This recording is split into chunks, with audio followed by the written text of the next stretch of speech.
Oh, you want to go more topical? Let's do, I guess, a topical one. I'm not sure how much this directly relates to Talk Heathen, other than the fact that, I don't know, we do talk about freedom of speech a lot. But here's Dave calling in from California, wants to talk to us a bit more about the TikTok ban. Dave, you are live on Talk Heathen. What's up? Hey, thanks for having me today. I heard you were short on callers, so I figured I'd give you guys a phone. Hey, Jamie, nice to talk to you again. Hello. I know you know me.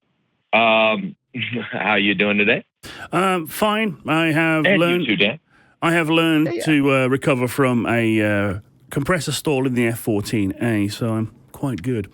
Anyway, what's on your mind, man? It sounds like you really need you really need that the dial thing that my uncle. I don't even know what the fuck it's called, but my uncle said he wanted me to send it to you, and I got to get it in the mail. Okay. Well, what's on your mind, dude? Also, found out another thing I have in common with you: love oatmeal raisin over chocolate chip. All right, that's another one for the oatmeal raisin over chocolate chip. This is a very segmented bias population here, because I truly think if you ask most people, they would go the other way. But you know what? You like what you like, and that's love, baby.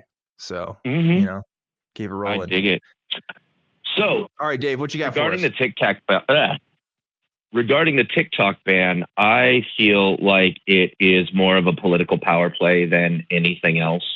Especially considering, because they had the vote in Congress, but it wasn't that Congress it was enforcing any kind of ban.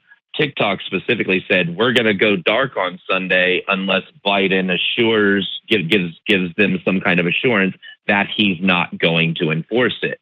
And I don't know if you heard, but right now, as we're speaking, the ban is in the process of being lifted because Biden announced that he's going to let the next administration deal with it.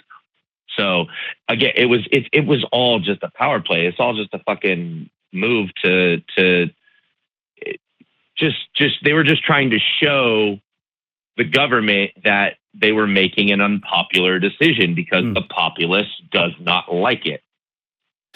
Yeah, and the thing is that I very much am opposed to the TikTok ban. I post on there, and I'm an opponent of it. Now, of course, like all social media, it's a corporate entity, and like we can't lionize them too much, you know. But my experience on TikTok has actually been quite relevant to my work here with the ACA, because a lot of the things that I have been experiencing are live broadcasts of Christians and Muslims trying to do debates. Maybe that's just my algorithm, but a lot of people on there are religious. A lot of people on there are trying to engage with the public on things, and I would defend that. Like, I'm not trying to put people down who want to try and share their beliefs on this thing. I'm happy for them. It also gave me, and hopefully will in the future, gave me a vector to engage and to try and, you know, come at it from the other side. Because, of course, I'm here on the show kind of in a position of power almost, like people call in to us and we can put the phone down on them and it's our show.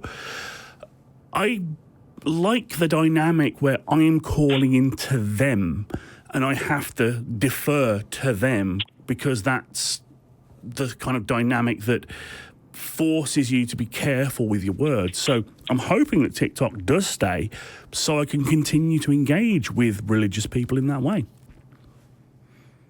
Yeah, I'm of two minds about this because of one. Go ahead, Dave.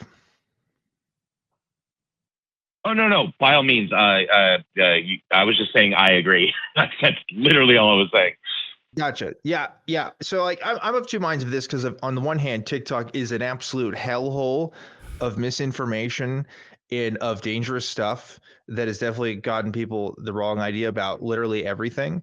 But on the other hand, I don't like, like, it is relevant. Here's how I'm circling. Here's how I'm making this square a circle and making this part of Talk Heathen. Okay, TikTok is one of the mediums by which the Atheist Community of Austin gets its message out there, right? We have to compete in the marketplace of ideas just like everybody else, right? And taking that medium away takes away a very specific demographic. Not me. I don't really go on TikTok, but there's a billion other people that go on TikTok.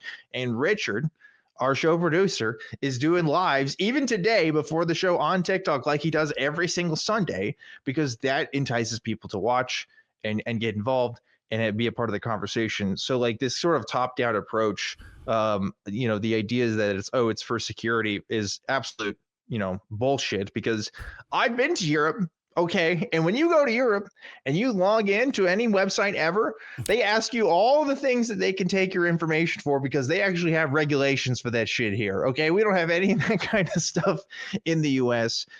So it's never been about that. It's always been a little bit more of a scare tactic, I think, for Chinese influence and stuff in the US. There's a lot more of that than a lot of the reasons that go out there. So yeah, I don't know. It's very silly. We'll see what happens with it, but yeah, I don't know. Somebody's going to get accolades for this, and it's not going to be the people we like, I think. No, that's the thing that kind of annoys me. I was also talking with Alyssa and Promise the other day on this one on Chewed Gum, because the conversation about Pornhub got brought up, and that Pornhub is banned in Florida, but I was trying to add a little bit of corrective information there.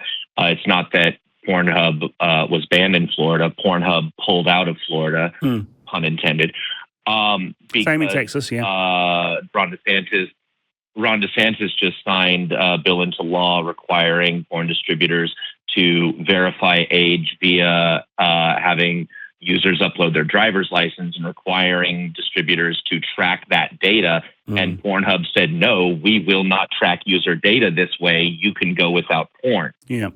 And for good reason. I mean, like, server-side verification tools of that nature are building a database of people's personal information and driver's licenses is just an invitation to hackers.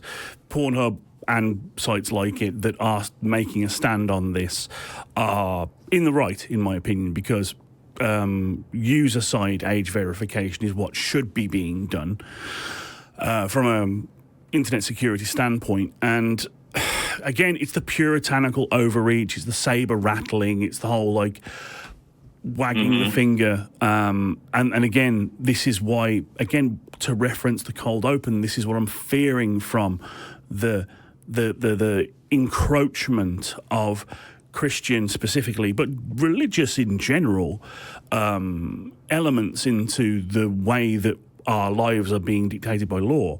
And like, I feel like I live in Mordor. Like, I'm 4 miles away from the Capitol building of Texas, the reddest spot on the map.